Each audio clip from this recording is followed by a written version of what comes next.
Stop dumping all your spare cash into one single savings account. If you want to build real wealth, you need to segment your liquidity into 3 distinct zones. First is the survival fund.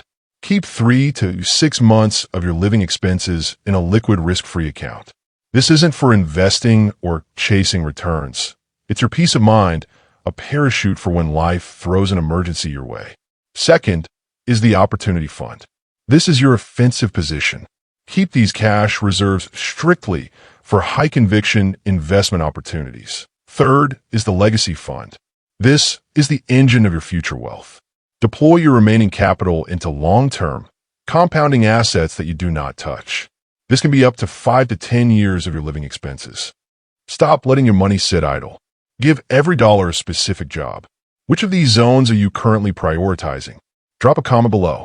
If you found this breakdown helpful, hit that like button and follow for more wealth building strategies.